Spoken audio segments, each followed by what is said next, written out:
planta rasteira pra comer. É a base, é a base, é a base ambiental. É a base, é a base, é a base ambiental. Cachoeira, capoeira, aroeira, é mandala, vai na frente, sem zoeira, planta raiz, a vida é um triz, água ligeira pra beber, planta certeira pra comer. É na base, é a base, é a base, é a base, é na base, é na base, é na base, é na base, é a base, é na base, é a base ambiental.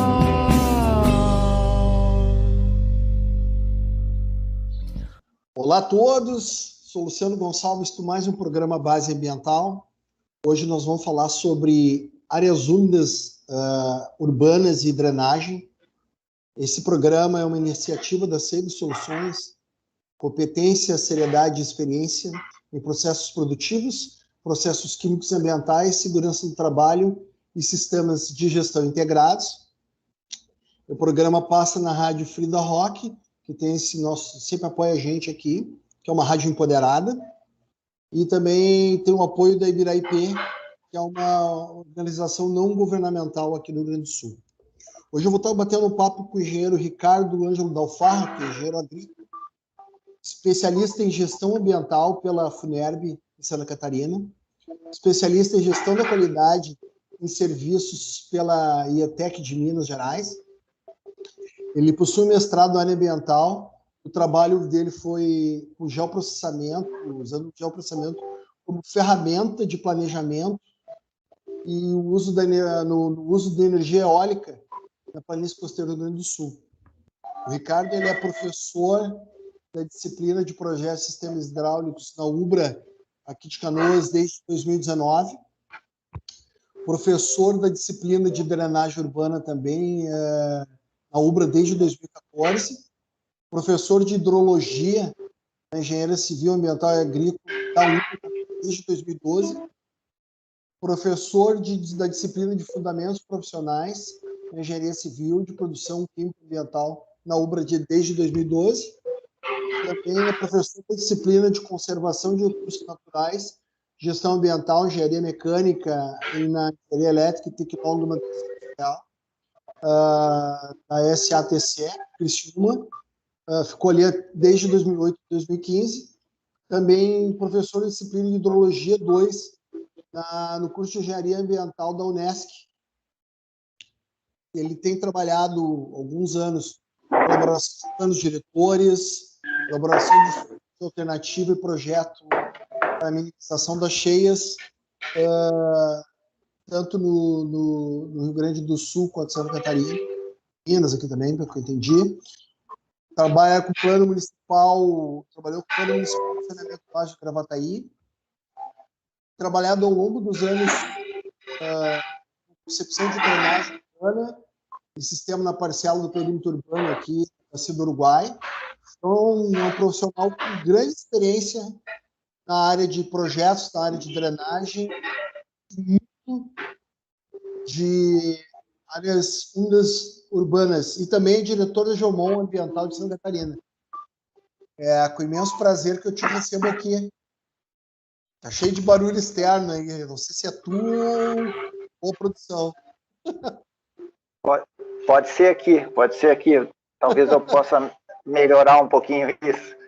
É isso. Agradeço o teu convite, Luciano, e vamos ver se a gente consegue interagir aí, contribuir um pouco com ideias consolidadas, ideias novas e ver como é que o teu programa pode ser útil para as pessoas. Acho interessante, né, Ricardo? A gente tem algumas coisas comuns, como basquete, e aqui em Canoas, e temos amigos em comuns. A primeira entrevista que a gente teve aqui, falando um pouco de drenagem, foi com o geógrafo Dir Fernando Vidal Couto, que também é amigo em comum, pelo que eu vi, do Ricardo. Então, abrindo já esse programa, queria conversar contigo, Ricardo, para ver como a gente pode explicar para o nosso público a importância das áreas úmidas dentro dos municípios.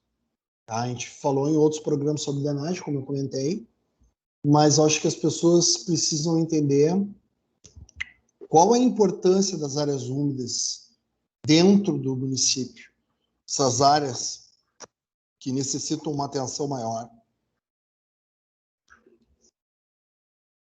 Sim, eu acho que é uma pergunta super ampla, né, e recorrente, em função de um momento em que as áreas urbanas têm sido a escolha da grande maioria da população mundial para residência, né? Então, o pessoal tem trocado, ou tem optado por habitar as zonas urbanas, os grandes aglomerados urbanos, em detrimento de áreas mais rurais. E esse aspecto, por si só, não teria problema se o planejamento das áreas urbanas fosse realizado dentro de uma premissa de respeitar o comportamento natural do ciclo hidrológico.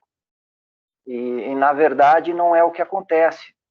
A gente vê áreas urbanas sendo ampliadas sem um planejamento voltado para a conservação dos recursos naturais, principalmente os recursos hídricos, né? E, mais ainda, né, a expansão urbana está associada à especulação imobiliária, né, no sentido a aproveitamento máximo da área para ocupação, para impermeabilização, para construção de condomínios verticais e assim, diretamente, em relação às áreas úmidas, é que elas são extintas, né? Então, a urbanização, o crescimento da urbanização acaba acarretando a extinção das áreas úmidas, desde que essa urbanização não respeite o comportamento natural do ciclo hidrológico. Então, eu acho que a questão básica é essa, quando há uma expansão urbana sem que haja um respeito, né, do funcionamento, sem considerar o funcionamento natural do ciclo hidrológico. Porque, basicamente, o aumento da impermeabilização acarreta a redução da recarga dos aquíferos subterrâneos, né, freáticos. E esse fato gera a perda, né, a perda da capacidade que o solo tem de manter o solo úmido, o solo tem de manter a umidade, porque, na verdade, quando não há infiltração, não há uma recarga do subsolo, né, e das regiões intermediárias, né, porque a gente tem 3 tipos de escoamento, seria o escoamento superficial, escoamento subterrâneo e o intermediário, né, que não é nem superficial nem subterrâneo, é um pouco de cada. E como a gente privilegia na urbanização o escoamento superficial, acaba que a não recarga, digamos assim, dos reservatórios do solo, acabe extinguindo as áreas úmidas. Então, primeiro aspecto assim, a salientar em relação a isso seria que a urbanização, além de comprometer diretamente o meio físico, né, que seria aí a questão do solo e água e a inter-relação existente, compromete, consequentemente, como consequência, então, dessa impermeabilização, a gente inviabiliza o ecossistema natural que está estabelecido nessa região. Então, ecossistema, compreendendo como a interação do vivo com o não vivo em equilíbrio, à medida que a gente faz uma impermeabilização, que a gente faz uma urbanização, a gente simplesmente elimina essa possibilidade deste equilíbrio em busca de manutenção daquelas características naturais da área urbanizada. Então, via de regra é isso, Luciano. A importância das áreas úmidas numa área urbana, uma delas é essa, tu manter as características originais, digamos assim, ou naturais daquele ecossistema. Como isso não é observado, a gente perde as características locais. É importante a gente trazer isso, né? Qual a importância desse ecossistema para as pessoas poderem entender isso de uma forma mais comum no momento? Quando se fala hoje em mudança climática, precisa de toda a área urbanizada, toda essa vegetação natural, e isso provém dessa umidade do solo, dessa umidade, como tu colocou, desse escoamento natural, e ainda tem toda a parte de transbordo de rios, né? Toda essa parte que eu acho que as pessoas não percebem. Por exemplo, o cara construindo a várzea do Rio de São Leopoldo. Bom, tu tá em Criciúma não é um problema isso, né? Em Blumenau, que tem bastante disso. Não sei como é que tá agora, mas Blumenau ocorria um grande problema de extravasar o rio, né? No que atravessa a cidade. Aí em Criciúma eu acredito que não tenha, não me lembro agora de cabeça essa ocorrência.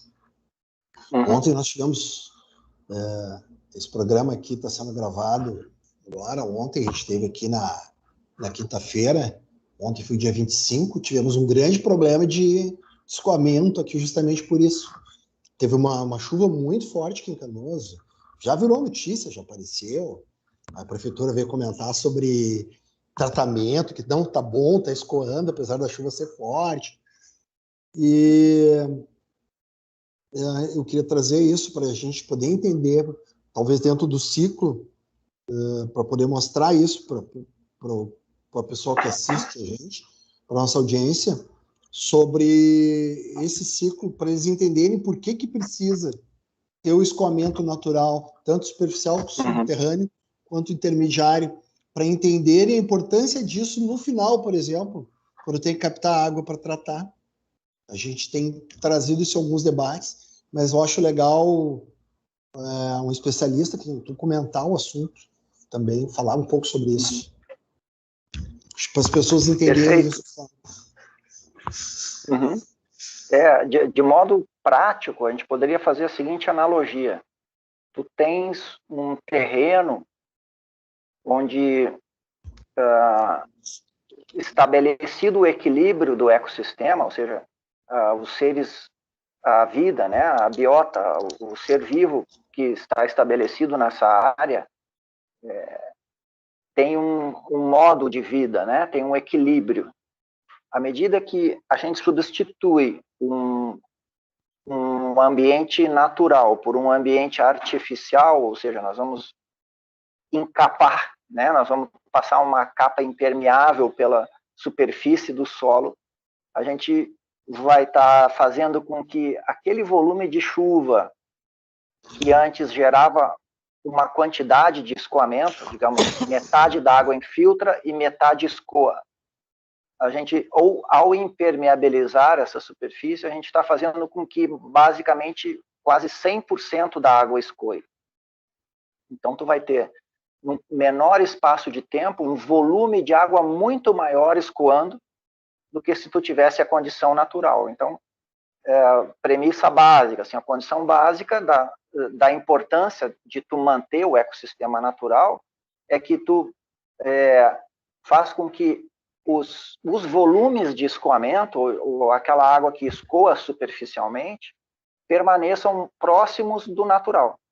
Enquanto que tu, ao impermeabilizar, tu vai estar gerando basicamente toda a chuva escoando superficialmente e nada infiltrando.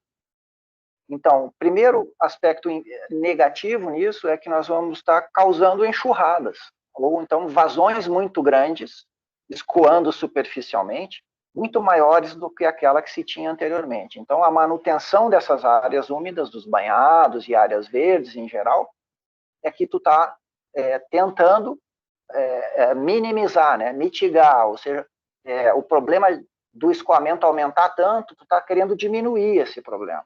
Né? Então, a primeira perda é essa, que é aumento da vazão de escoamento superficial, aumento das enxurradas, né, aumento do escoamento. Então, e localizado, naquele ponto ali que tu impermeabiliza. E o que acontece? Tu impermeabiliza uma parte e depois termina, né? Depois tu está no terreno natural de novo.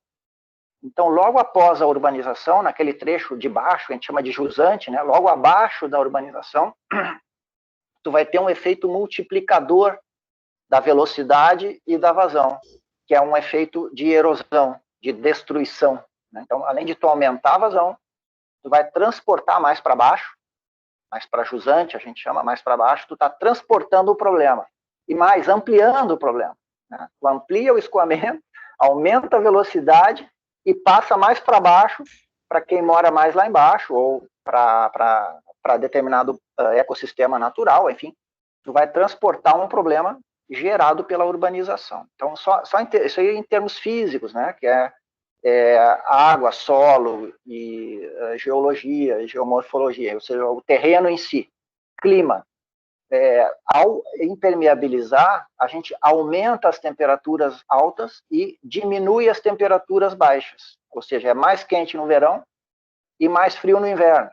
Então, além de gerar problema de alagamentos, né, enxurradas, tu vai aumentar as temperaturas máximas no verão e vai diminuir as temperaturas mínimas no inverno. Aquele equilíbrio que o ambiente natural trazia, tu vai perder. Então, outro ponto negativo. E um terceiro, que tu vai tornar uma região um deserto urbano. Na verdade, né, o meio ambiente urbano é um deserto, porque tu tira a capacidade de reprodução da vegetação, tu tira a vegetação. Se tu tira a vegetação, tu não tem mais passarinho, fauna, né? Todos os animais associados, né? Porque tu tem sempre a vegetação, e associada ao tipo de vegetação, tu tem um tipo de animais que vive naquele ecossistema. É fácil a gente ver isso. Tu pega, por exemplo, o pampa gaúcho, que é muito campo, e aquela mata ciliar, tu tem determinada fauna associada, animais que vivem só ali.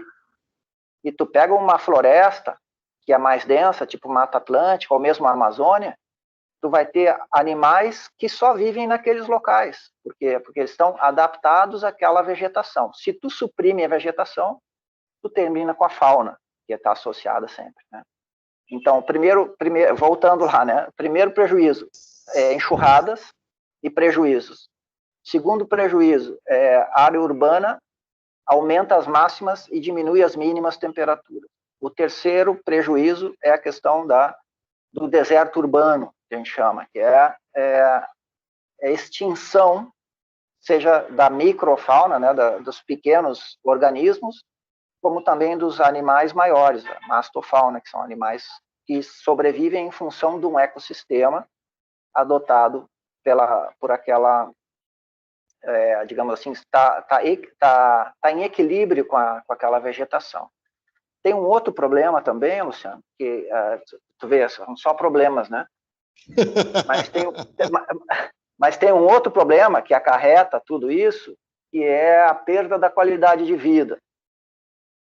Pessoas que vivem no meio urbano são pessoas associadas a doenças respiratórias, doenças que a gente chama de veiculação hídrica, né? Porque infelizmente a estrutura cresce, mas a infraestrutura não acompanha. Ou seja, a questão relacionada a tratamento de esgoto, que é o pior dos sistemas que a gente tem no país, e resíduos sólidos também, que é outro ponto importante. Né? Não, mas o caminhão passa em 100% das ruas. Ok. Mas para onde vai? Onde destino? Sim, mas além disso, né, digamos que mesmo esses 100%, das ruas, ele pega e levasse para um aterro sanitário, né, adequado e tudo. Mas nem todo o resíduo gerado pela população está no saquinho para o caminhão levar. Tem uma boa parcela do resíduo que não chega no saquinho. E quando chove, esse resíduo vai parar onde? Nos arroios, né, nos cursos d'água. Então, esse é o ponto que eu queria chegar, que é o afastamento da população do curso d'água. Né? Então, o quarto problema é esse. Ao impermeabilizar e criar canais, fechar canais, nós estamos desassociando a população do ambiente natural. E esse é um outro pepino, porque a gente esconde o esgoto embaixo do canal, a gente esconde o lixo, e nós nos afastamos do recurso hídrico. Então, em vez de a gente criar empatia, em vez de a gente criar digamos assim, a proximidade, né, em vez das soluções em drenagem urbana e urbanização privilegiarem a aproximação da comunidade da água e do ambiente natural, nós estamos fazendo o contrário. A gente está fechando o canal, revestindo o canal e trazendo a população para, talvez, caminhar numa laje de concreto que está sobre um canal que foi fechado e que dentro desse canal tem muito esgoto, muito lixo e a péssima qualidade da água. Que era então, um arroio e hoje é um valo, né? É complicado. É um valo. E o que a população pede, e aí é uma questão cultural, não tem ninguém culpado por isso, mas é uma questão cultural, vamos fechar o valão. Vamos fechar o valão. Antigamente, a cultura, né, do fechar o valo. As pessoas mais antigas, não vamos se marcar aqui, o pessoal não viu o esgoto aberto em Canoas. Tu viveu, eu vivi esgoto aberto em Canoas. Uma fossa na frente de casa. Falo em Canoas, mas isso em todos os lugares. Eu vi Rio Grande, em Pelotas, eu vi alguns lugares que parecia para mim um absurdo ainda. Porto Alegre, e coisa recente. Né? E como é que tu enxerga isso? A gente vindo agora, em outubro, de uma semana interamericana da água, uma semana estadual da água. Eu vi palestras, eu vi participação tua, a gente vivenciou muito isso fora do Arroio de Sapucaia. Como é que tu enxerga isso? Como é que tu acha que as pessoas estão percebendo isso? Qual é o teu sentimento? As pessoas estão entendendo mais isso? Estão vendo isso? Eu sei que para nós é o desafio, né? A gente tem feito, o conceito do base ambiental é trazer esse conhecimento para as pessoas de uma maneira mais simplificada, para as pessoas entenderem que a gente está inserido no meio, que, por exemplo, o problema de tu não ter uma fauna coerente ou um crescimento descontrolado urbano acaba tendo impactos. É uma região, por exemplo, os caras reclamando de formiga. Tá tendo um monte de formiga desde a construção de uma área nova, para não criar muita polêmica. Mas a gente sabe que isso causa doença. A gente sabe que isso está amarrado. Né? Como é que as pessoas... Tu notou, por exemplo, a gente teve um baita alcance na Semana Interamericana de Água desse ano, Fórum do Arroio de Sapucaia. Eu acho que está crescendo. Mas como é que tu sente? Tu está num lugar, num estado que tem o maior vínculo com a água, mas tem um grande problema de legislação ambiental, pelo menos aos olhos de ambientalistas. Como é que tu sente isso? Como é que tu sente isso, cara? Cara, o que eu vou te dizer, cara? Essa pergunta é ótima, porque... bem, vamos associar aí o período pandemia, né? Que é algo importante, que veio acelerar muita coisa. E, bem, tem duas maneiras de enxergar isso, e eu sou aquela que vê o copo cheio, meio cheio. Eu vejo que as coisas estão acontecendo, né? Existe comprometimento, existe legislação, vamos dizer que não é aquela ótima, mas é uma legislação que veio trazer alguns ganhos, como o comprometimento dos municípios com saneamento, né? A questão dos planos municipais de saneamento, plano estadual de saneamento. Existem as políticas de recursos hídricos, que traz a necessidade de tu planejar a bacia através dos comitês, né? Que faz a gestão das águas. Nós vamos mais cedo ou mais tarde começar a cobrar pelo uso da água. Tu vê, o nosso país ainda não cobra o uso pela água. Minas cobra, aqui na última Tem gestão algumas bacias, tem participo do poucas bacias no comitê do Rio Brasil. Gravataí, tá alinhado para isso aí, mas, cara, não vira, não consegue virar, e trocou o governo e trancou de novo. Mas Vai. Tá Olha, indo. mais cedo ou mais tarde isso vai, porque é uma questão de disponibilidade, né? Ou seja, tem ou não tem para todo, não tem para todo mundo, a gente já sabe. E quem quiser usar vai ter que pagar. Por exemplo, a gente tem companhias de prestadoras de serviço de saneamento que usa água e não paga, cobra água, mas não paga, né? E outra, tem umas que conseguem dar prejuízo, né? Então, enfim, não é o tema, mas eu digo assim, como é que eu vejo a tua pergunta objetiva é como é que eu vejo o momento atual? Bem, é complexo, é dinâmico, nós estamos mudando, tudo está mudando muito rápido, inclusive a nossa cultura está mudando rápido, é aí que eu queria chegar. É um problema cultural, é um problema cultural, né? Nossos avós, o meu pai morava, minha pai e minha mãe moravam em casas que não tinham banheiro sanitário, não tinha banheiro, não tinha banheiro. Então eles tomavam banho de caneca, de bacia, e nós não estamos há 300 anos, né? Não é há 300 anos, é há 50 anos, mais pouquinho, sei lá, 60 anos. Não tinha banheiro em todos os lugares, é verdade. Eu passei por E isso Canoas, tu falou em Valão e tal, Canoas, a nossa parte ali da zona mais baixa, tu pega Rio Branco, Harmonia e Matias, valo a céu aberto há 20 anos. Né? E tem partes ali que ainda tem céu aberto, é valo. E se tu for lá, tu vai ver um percentual que eu não sei, mas tem alguma residência que não tem banheiro ainda. Tá? Então, o que está acontecendo agora?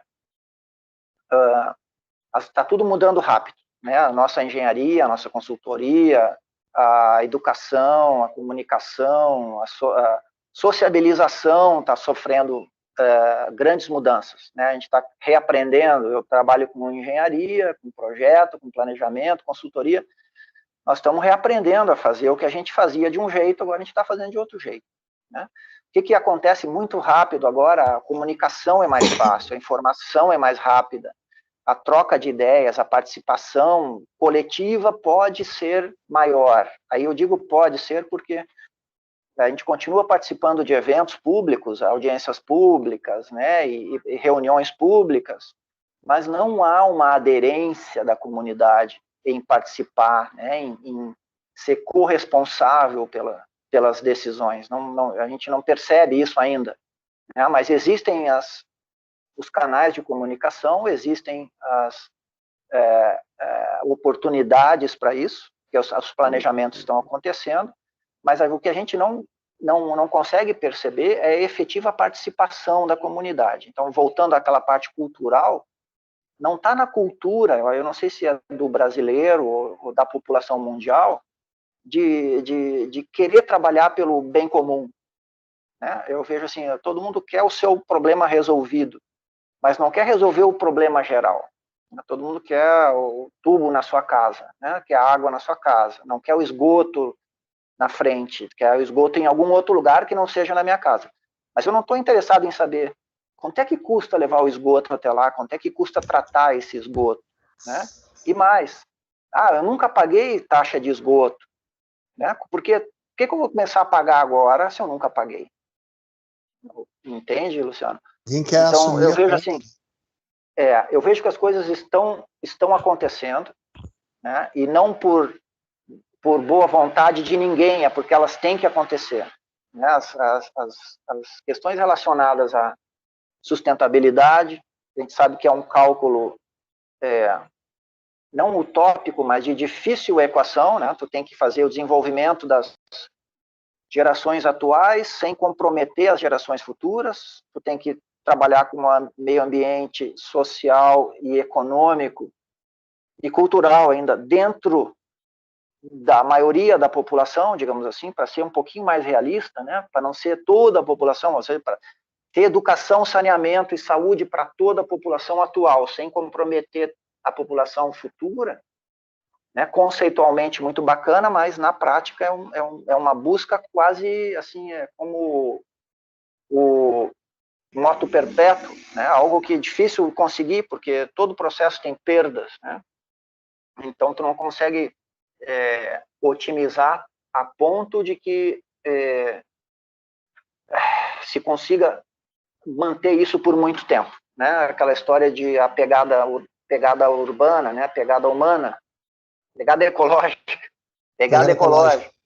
Isso. Então a gente ia precisar aí de pelo menos 2 planetas em recursos naturais para atender a população atual, sabendo que a população está crescendo e vai chegar lá num patamar, sabe lá quantos bilhões de habitantes, 9, 11, e depois vai estabilizar, ou algo vai acontecer antes, enfim, olhando a parte do copo cheio, assim, as oportunidades estão aparecendo, os municípios têm as responsabilidades, vamos falar de saneamento, né, o que a gente começou a falar, água, esgoto, resíduos e drenagem urbana, a gestão disso tem que chegar para a maioria da população numa qualidade adequada, num custo adequado e mantendo as condições ambientais para as populações futuras. Então, esse é um cálculo que é difícil a equação, mas que seria uma meta para todos nós. Eu tenho entendimento que as pessoas não têm conhecimento, né? É a mesma coisa o resíduo.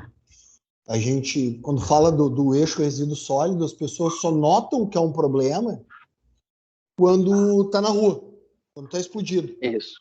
Uhum. As pessoas não pensam que não tem mais onde enterrar, que enterrar não é uma solução plausível para o século XXI, não é mais plausível enterrar. A mesma coisa a água, que não adianta tu usar água, que a gente trabalha com empresas aqui no Vale dos Sinos, que usa a água sem pagar R$1 e larga daquele jeito, mesmo tratando. Mas tem gente que acha que não tem importância de tratar. Eu acho que é essa a importância para as pessoas começarem a perceber.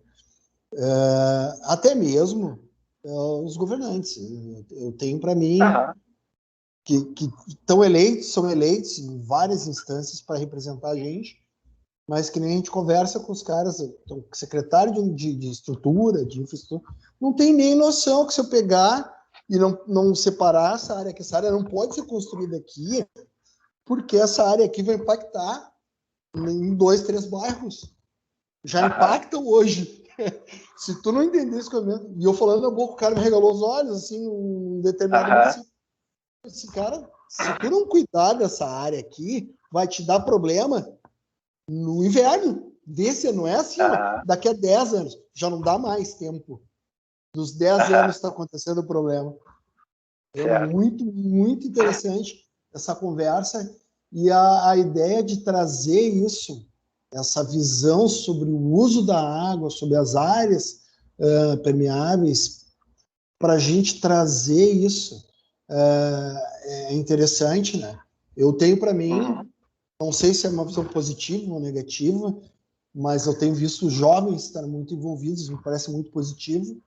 Na verdade, a partir dessa participação através de programa, através da criação de uma ONG que a gente está envolvido, tudo isso eu vi fervendo isso nos jovens. Então me deu uma esperança renovadora.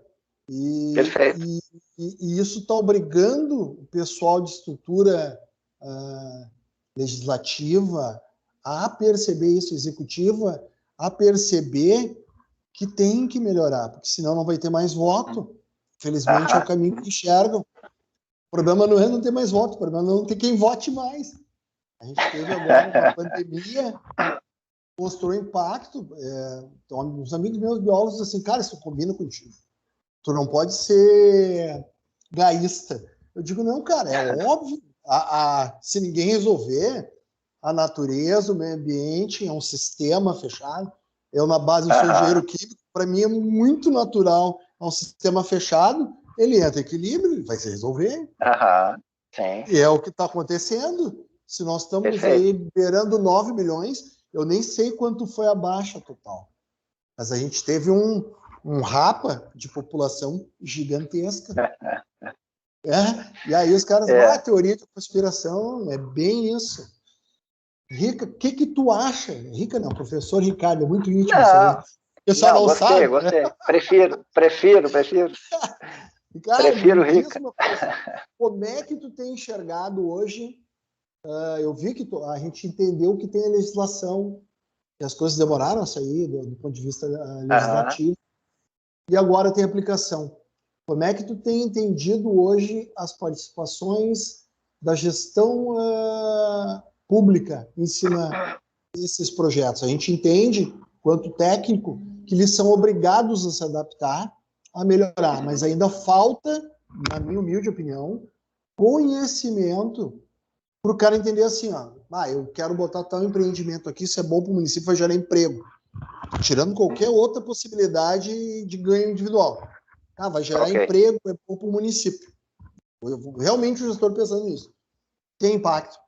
Isso aqui é bom para uma parte das pessoas, do morador do município, do estado, da região. Certo. Mas, então, a visão que eu tenho é que eles não enxergam o impacto real. Falta essa habilidade. Como é que tu enxerga isso hoje? A participação pública, esse entendimento, a gestão, tentando não ser muito polêmico, né? Não. Eu sou pragmático, cara. Quer ver, Pensa o seguinte, vamos ver, não precisamos responder, tá? Mas vamos ver eu e tu. Tenta lembrar quais foram as tuas escolhas para deputado federal, estadual, e para governar, enfim, quais foram as nossas escolhas políticas nas últimas eleições, e ano que vem tem de novo, né? E se nós, eu e tu, que somos pessoas que a gente se considera, entre aspas, esclarecidos, né? A gente quer buscar, a gente está querendo ajudar. Ou se esforça para ser esclarecido. O próprio programa, esse próprio programa teu, ele tem esse âmbito, né? De querer esclarecer, querer ajudar, querer compartilhar as coisas. A gente tem esse viés positivo, assim. Então, mesmo a gente tendo esse viés positivo, quantas vezes eu e tu cobramos das pessoas que a gente escolheu como nossos representantes as nossas posições, né? Que a gente escolheu determinadas pessoas em função das nossas similaridades de posição, né? Então, as pessoas estão lá ocupando determinadas posições de decisão executiva ou legislativa, seja qual for, mas estão decidindo. Em algum momento, eu e tu ligamos para alguém para dizer, vem cá, tu não fez aquilo que a gente combinou, ou tu chutou o balde em relação àquilo que a gente combinou, né? Então, agora, tu imagina aquela população que vota por cesta básica, né? Ou vota por favor, ou vota pensando numa possível boquinha posterior, né? Alguém que quer já ver tem aquela visão de, não, se a pessoa se elegeu, eu estou junto, enfim. E aí eu não estou culpando, eu volto a dizer, não é culpa de ninguém, mas a nossa cultura é assim, né? De enxergar que quem tem que decidir são eles, né? Mas quem escolheu eles fomos nós. E quem tem que cobrar para que eles façam algo em função daquilo para que eles foram escolhidos, somos nós também, né? Infelizmente, eu acho que não é só no Brasil, mas o que é do governo é governo. Que nem tem um conhecido que diz, não, eu consegui uma ação judicial contra o governo, estou cobrando lá X reais, tá? E está lá com 9 casas decimais, unidades para cada. Lá de cada vírgula, 9 casas era a tal do valor que ele estava cobrando do governo. E ficou todo feliz pensando que eu ia dizer, que legal. Eu falei, cara, esse dinheiro é meu. Eu falei, tu tá fazendo uma coisa e quem está te pagando sou eu. Né? Tu tá pegando do governo, mas no governo sou eu. Né? Então, se a gente tem essa visão, é do governo, vamos lá, dá para, né? Vamos tirar a vantagem. Então, é muito mais aquilo do que eu posso resolver do meu problema do que o senso comum. Existem algumas culturas, e aí vamos citar exemplos bons, né? Na época eu trabalhei na Corsan, falou do Odir, né? Um baita parceiro. Antes do Odir na Corsan, eu trabalhava lá na divisão de barragem, e existe um município ali, Vera Cruz, perto de Santa Cruz, eu vou citar porque vale a pena, é cultura alemã, né? Os alemães se unem para resolver seus problemas, né? É questão cultural. né? Vai na Serra Gaúcha, tu vê que o pessoal tem unidade, né? Tem pragmatismo, objetividade, eles querem atingir metas, eles vão encher os ginásios para trabalhar, enfim. Tinha que fazer uma adutora até a cidade, só que eram, agora, o número, acho que são 13 quilômetros que tinha que chegar a água lá, e a comunidade se entrou com a Corsã, vem cá, precisamos de água, a Corsã, não, é muito longe. A comunidade se juntou, pagou a tubulação, isso lá nos idos de 90 ou 80 e poucos, né? Pronto, eles têm água. Então, por quê? Porque tem uma necessidade, tem uma cultura que luta em prol de uma necessidade comum. Então, eu acho que essa, para mim, Luciano, a questão-chave é essa, né? Falta ao país, ali não é povo culpado, nem político culpado, é uma questão de senso comum do país, de unidade, né? Vem cá, nós queremos que a coisa avance ou vamos pegar, vou garantir o meu e não, sabe, deixa rolar porque daqui a pouco entra outro político e vai mudar tudo, né? Então, acho que aí é a parte negativa. Tu acha que essa mentalidade está mudando? De o pessoal se unir para... Eu tenho esse sentimento que tem, pelo menos, eu falo muito geração nova, porque eu tenho visto isso. Foi um ânimo que eu tive. Eu venho numa geração de engenheiros, uma geração antes de mim ali, que os caras não queriam passar nem informação, cara. A gente vem de uma época que não adianta eu saber e não passar para ninguém. Conhecimento numa caixa não vale nada. É uma coisa que eu carrego comigo. Então, a gente está aí em grupo de educação ambiental e tudo, a gente está em grupos que extrapolam aquele grupo ali que a gente participa. Tem gente dos Estados Unidos, tem tu em Santa Catarina, tem gente de Portugal. Pô, não tem, se a gente não trouxer essa unidade. Então, eu tenho não é uma esperança mais, é quase uma certeza que as pessoas estão percebendo isso. E vai ter, uma hora vai ter que ter uma mudança, só que a mudança ocorre. As pessoas acham que é de cima para baixo, mas na verdade quem chega em cima tem que vir de baixo. Não tem outro caminho, né? Mas eu acho que falta um trabalho também aí, a meia-culpa, né? Dizer que nós, como influenciadores, aí no sentido, não influencers, né? Mas aquela pessoa que forma opinião no cotidiano, de começar a agir de forma mais proativa e propor essas coisas, né? Sermos mais propositivos. Um exemplo prático, cara, vamos falar de Canoas, voltando agora ao nosso tema urbanístico. O plano diretor de Canoas não tem mais área rural, né? Canoas não tem mais espaço. Então, oficialmente, Canoas não tem área rural. Embora lá no Mato Grande tenha culturas, olericultura. Sim, então, mas enfim, oficialmente, Canoas não tem área rural. Tem alguns pontos de expansão, mas Canoas está crescendo para cima. O plano diretor de Canoas não delimitou as APPs. Não tem APP de rio. Né? É uma briga que a gente tem aqui de arroio. Sim, se é permanente, se não é permanente, descaracterização de macrodrenagem, de nascer, enfim, essa briga é constante. Então, assim, pragmaticamente, vamos falar ali, o vereador que vota a aprovação de um plano diretor, a ele falta a visão, digamos assim, do desenvolvimento urbano sustentável, tá? O manejo das águas urbanas, manejo sustentável das águas urbanas. Ele não está pensando nisso. Aí eu vou fazer um julgamento aqui, que não é generalizado, mas fazer julgamento sem generalizar é difícil. Em alguns momentos, tu aprova um plano diretor, alteração, por exemplo, da taxa de ocupação, lá, para verticalização, porque tu está interessado em outro resultado, e não no desenvolvimento da tua cidade. Né? Nem no entendimento do impacto disso. Isso. E aí, né? Aí eu volto à minha frase anterior. Alguém votou no vereador, né? E esse vereador fez algo sem consultar, ou então alguém não foi lá cobrar por que ele autorizou prédios mais altos, né? Enfim, em uma área onde, né, ou ocupação de determinada área que não estava prevista de ser ocupada. Então, essa cobrança, por quê? Porque as pessoas não têm, como tu falou, o conhecimento. talvez o conhecimento de que o desenvolvimento urbano vai trazer emprego, vai trazer riqueza, mas vai degradar o ambiente e tu vai ter uma cidade menos saudável para morar.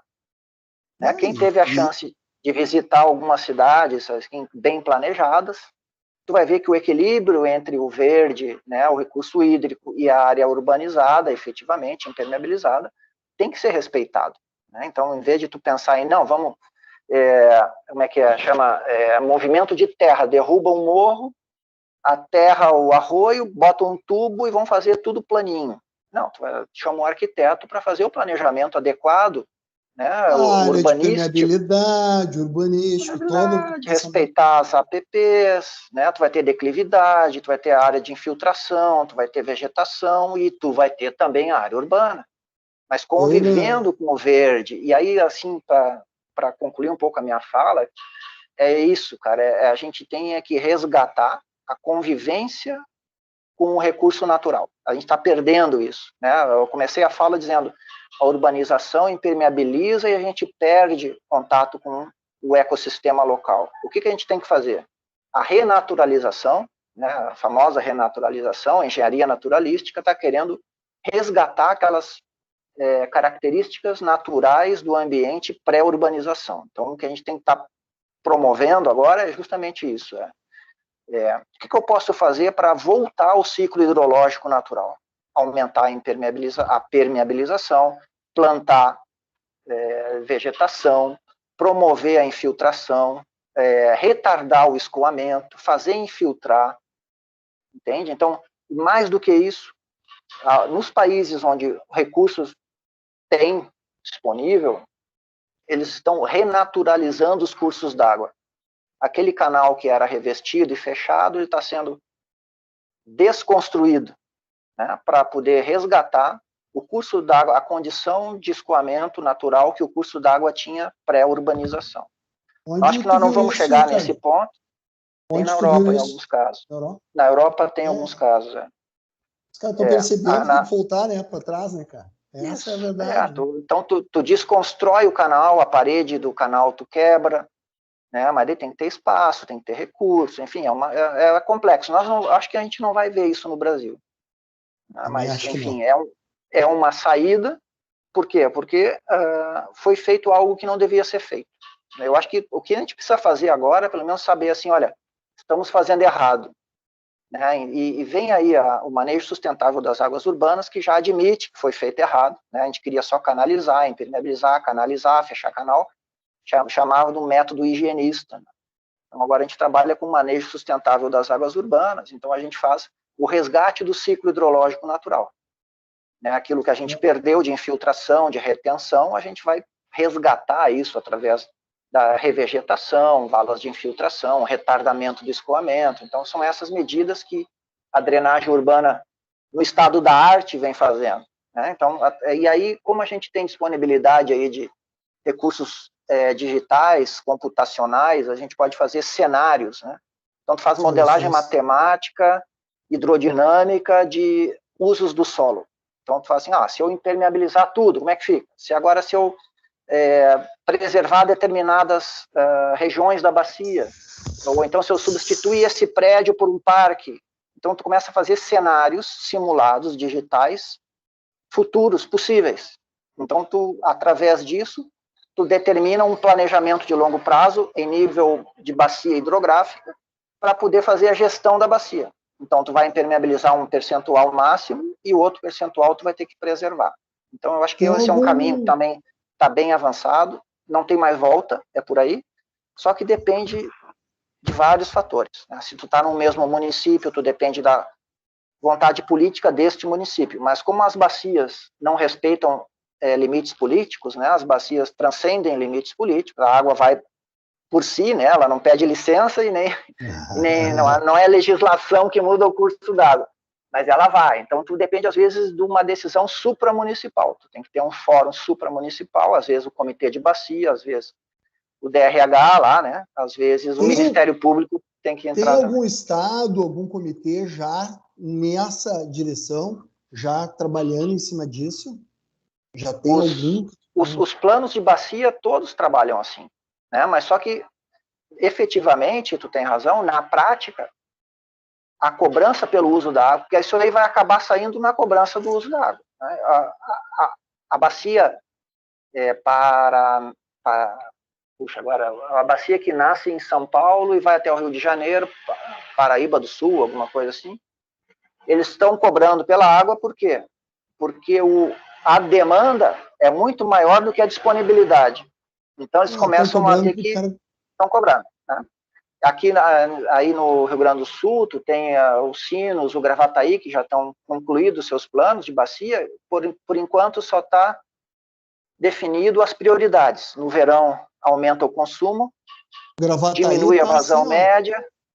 Gravataí, que eu tenho participado ali, está na beirada. Na verdade, o DRH pisou no freio, na gestão do Paim, mudou, mas assim, não tem mais. E quando sair, ele deve virar referência para as outras aqui, para a do Guaíba e para a bacia do... Sim. Mas assim, é uma batalha, cara. Vai muitos anos envolvido, eu fico impressionado. Claro. As coisas estão andando. Sim. E aí, ali o problema, e de quase todas as bacias, é que as demandas aumentam bem quando as vazões diminuem.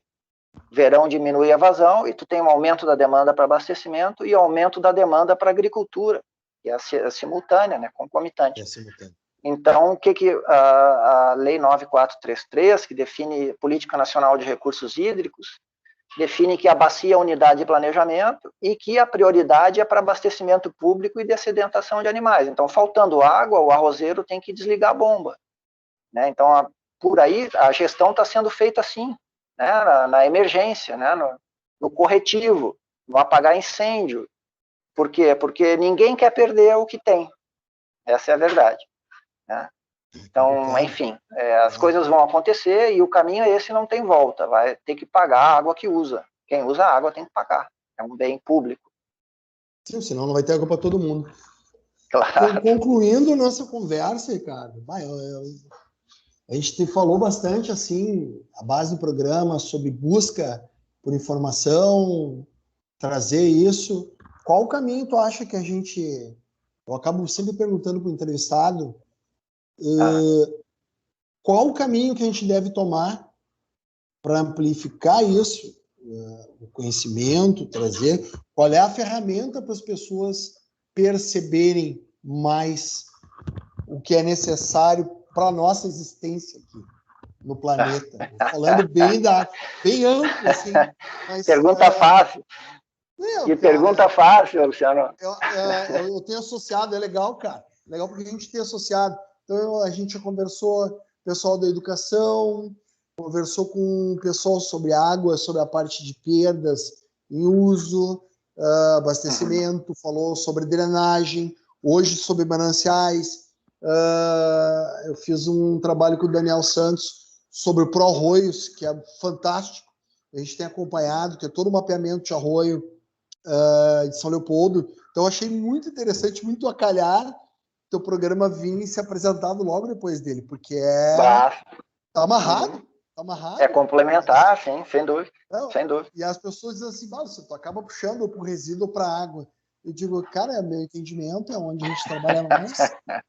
Mas é o que eu vejo como imediato. Hoje ainda estava respondendo um questionário sobre uma criação de uma startup sobre um jornal. E quais são os assuntos principais? Eu disse, cara, águas superficiais subterrâneas, áreas úmidas e sobre saneamento básico, que é o que vai melhorar a vida de todo mundo. Direto sem dúvida, indireto. Sem dúvida. O que eu vejo, cara? Tua opinião sobre isso, cara. Sim, o que tem acontecido aí? De uns anos para cá, os municípios foram nomeados como titulares do saneamento, né? Eu acho que aí é a chave do processo. Porque a partir daí, estão sendo elaborados os planos municipais de saneamento básico, o plano estadual de saneamento básico, até o que eu tenho contribuído aí para o estado do Rio Grande do Sul, na área relacionada a recursos hídricos e drenagem. E nesse bolo todo tá o novo marco do saneamento, né, desde o ano passado, que trouxe a possibilidade de efetivo comprometimento com metas, né? O que era antes? Antes de tudo isso, o saneamento ou era do Estado, ou era do município, ou era da União, não era de ninguém, e nada era feito de forma planejada. Então, a partir daí, o município é o dono do saneamento, e eu falo saneamento porque entrou tudo que a gente falou aí está envolvido com saneamento, né? Toda essa conversa que nós tivemos desde o início hoje está na órbita do saneamento, digamos assim. Então, só que o município tem muitos encargos, muitas responsabilidades, e não tem recursos. A maioria dos municípios mal conseguem cobrir a folha, não conseguem investir, né, em obras de macro-drenagem, por exemplo, né? São caras. Não existe taxa para drenagem, né? A gente habita uma bacia e não paga. Tu paga lá o IPTU. Mas que o tantinho do IPTU que serve para pagar a manutenção da drenagem, não paga nem o planejamento, não paga ampliação, não paga. Então, o município tem que fazer mágica para buscar recurso para poder fazer isso. Tu vai falar aí, não, tem que começar a pagar a taxa de drenagem? Ah, mas mais imposto eu não quero pagar. Por enquanto, não vai. Mas assim como vai pagar pela água, vai pagar pela drenagem também. E a mesma coisa o resíduo. O resíduo paga uma taxinha no IPTU, mas que vai virar a taxa de drenagem, né?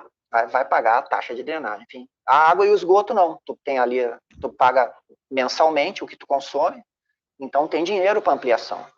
Então está vindo aí nesse processo a famosa universalização dos serviços, vem aí e vem mesmo, né, efetivamente. Por quê? Porque está abrindo a oportunidade para as empresas privadas prever, bom, se eu implantar tanto de custo, vou ganhar tanto em 30 anos, então vale a pena eu entrar, né? Se tu deixar para alguém que não tem comprometimento com prazo e com resultado, se tiver universalizado ou não tiver universalizado, não vai fazer diferença alguma, né? Mas se tem alguém que tem comprometimento contratual e que vê também a possibilidade de lucro, vai acontecer, e é o que está se desenhando aí. Eu trouxe esse tema porque, enquanto Ubra, a gente teve vários projetos, aí antes, pré-pandemia, chamado extensão, projeto de extensão, e a legislação da educação diz aí que as universidades têm que ter uma curricularização da extensão de carga horária, que é a aplicação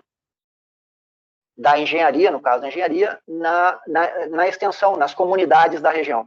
Então, a gente fez programas aí de educação ambiental, de engenharia naturalística, de saneamento, de projeto, de planejamento, e entre eles, que me chamou a atenção, me lembrei que agora que tu falou, é a questão do desenvolvimento de atividades que proporcionam aos educandos lá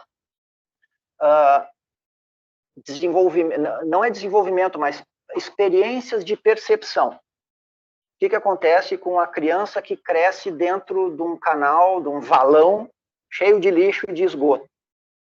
Para essa criança, o normal, entre aspas, é o que está ali, né? Porque o pai dele cresceu ali.